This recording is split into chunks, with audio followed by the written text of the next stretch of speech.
In today's video, we're going to be showcasing a Legends mode base. This is causing pro players to 1-star. If you look at this base, it has 4 main compartments. An isolated monolith and multi-gear tower at 6 and 9 o'clock. 2 heavy rage tower compartments, one with the new revenge tower and bomb hive alongside the long shot. The other with 2 scatter shots and 2 merge defenses. These compartments will cause high damage. Also 2 fire spitters that cover the entire core of the base. Not to mention the defensive ring around the base, keeping high and consistent damage throughout the base. Before we get into the traps, I would like to give a huge shout out to Shao Li for building this base.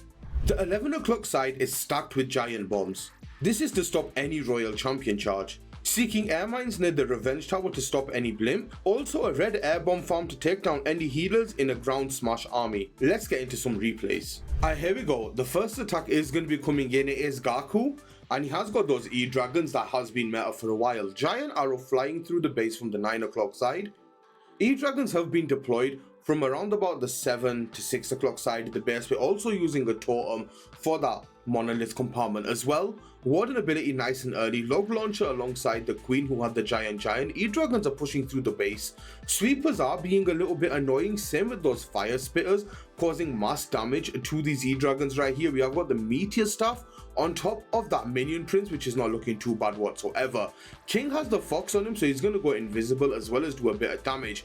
Now we're going to see that minion prince dark orb alongside that meteor staff paired, taking down the right hand side of the base. King ability was used on the left hand side alongside that spiky ball. Super minions came out of the log launcher, but unfortunately nothing is going towards this town hall. The long shot is repelling everything away. Even with the usage of these totem spells, it's just not going to be enough damage. There are so many E-Dragons still alive over at the 3 o'clock side of the base, but unfortunately this long shot is so powerful. Trying to use these totems to keep that minion prince alive for as long as possible, but the multi-infernos managed to pick him off nice and early. Tried to use another totem right there as well, just to distract for that minion prince to take down the town hall, but he's not going to make it. Longshot's going to pick off everything in the core as well as these E-Dragons over on the outside of the base, and this was a great example as of why the long shot is amazing on defense. And look at how strong this base is, defending one of the best players in the world in Gaku, and that is a great way to start it off. Here we go, we've got the second defense of the day right here. Hiroya is now going to be coming on in, and Hiroya is a fantastic attacker in himself, you know, does amazing finishes in LCQs, makes it to high level of pro gameplay. So let's see how he fares with this base right here. Coming on in with Fireball, Meteor Golems, is going to have to drop that all important totem spell right in front of the monolith right here. Looking really nice at the moment, setting up for the Fireball. We'll have to be a little bit careful as well because we have got that king on the bomb hive. That is a very dangerous combo, but looks like the Fireball is going to be aimed to go over the rage tower at the 7 o'clock side of the base, which is fantastic value for a Fireball. But will he be able to keep the warden alive? Knowing players like Hiroya, they should be able to do it, but let's check it out and see how he makes it happen right here. We are going to be having that king to deal with in just a second as well. Totem spell needs to come down directly in front of the warden. That's a little trick right there for you guys. If your warden's going to get targeted by the king, just totem in front. But here we go, there's that Fireball on the rage tower, takes down that entire compartment right there. Very nicely done. But now from this way forward, this base should easily be able to get 3-starred, right? If you were to get a Fireball of this value on any other base that wasn't this base, it would be a guaranteed triple. Job done, easy as you go. Meteor Golems come down, king over at 3, Royal Champion a little bit lower to get the job done. But yeah, with that Fireball value, you take out so much value of the base. It should be a straightforward triple from here, or that's what a lot of people hope and believe would happen.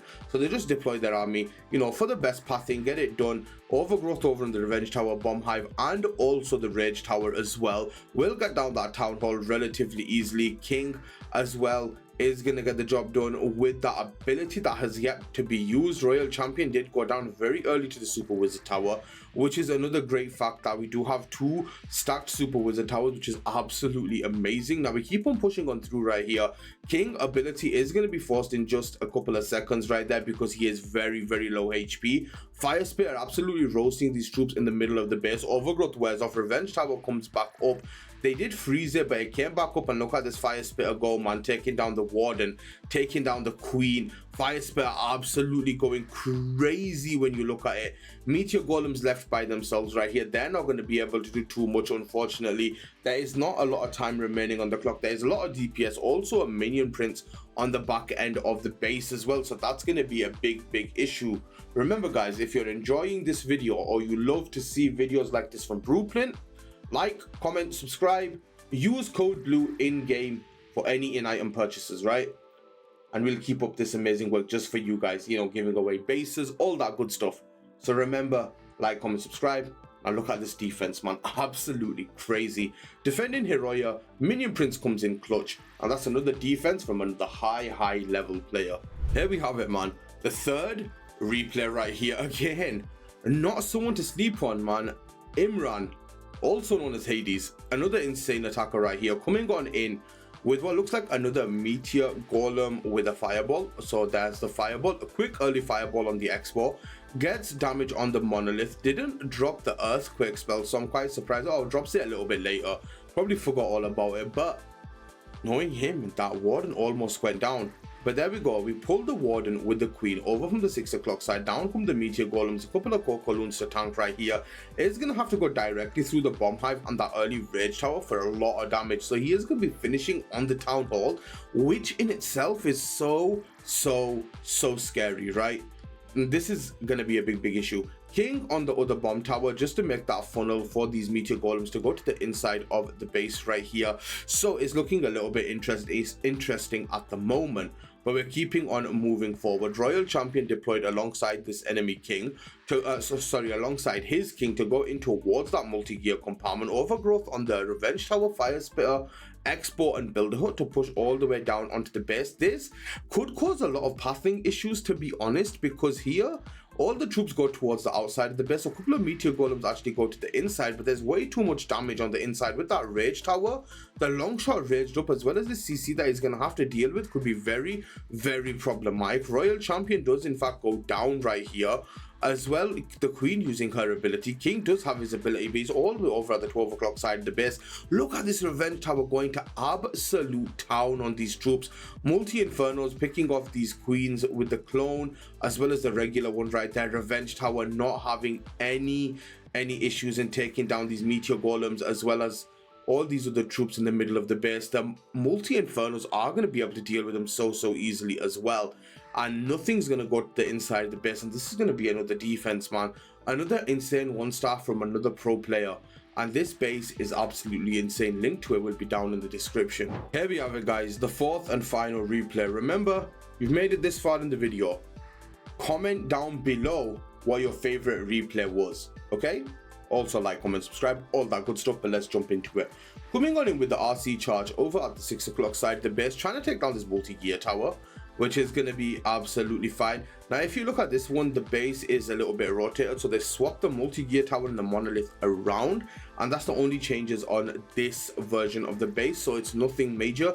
It's something you can do without having a cooldown, which is absolutely fantastic. But oh my god, see a little Royal Champion, Bomb Hive Teslas, as well as that Rage Tower alongside that Rico Cannon. Jesus, the damage was absolutely crazy. That RC was there, and before you know it, she was out of here. That was insane. Now here come those Meteor Golems. We're going to use a wall breaker to open up that Rico Cannon compartment. We're coming far side of the Town Hall. This is what's very scary, right? A lot of these attackers are coming far side of the Town Hall, and that's something that you don't want to do, especially in the Legends League with the modifiers. It's so scary. It's basically hard mode, but you know, without the equipment cap. And of course, equipment makes so much difference, but like, dude, it's still scary. The amount of damage is absolutely insane. We have the King on the outside, CC doing absolute work right there. Multi-gear tower did go down very early on, but that Revenge Tower does a lot of damage right here, man, which is absolutely insane. But this is a great spot for those troops to be in, because these Fire Spitters can roast them all day long, and that's exactly what they were designed to do, and that's what they were there for. We have got a recall trying to force these troops right back into the middle of the base right here. But unfortunately, it's not going to be enough. You got the long shot. The Queen cannot solo a long shot without any spell support. And right here, what you see is the Queen going inside, trying to go to the inside of the Town Hall, was right back to the outside with the pull on the recall spell. So she basically started off where she left off. But anyways guys, if you enjoyed the video, thank you so much for watching. Link to this base will be down in the description. Like, comment, subscribe, and we'll catch you in the next one. Peace.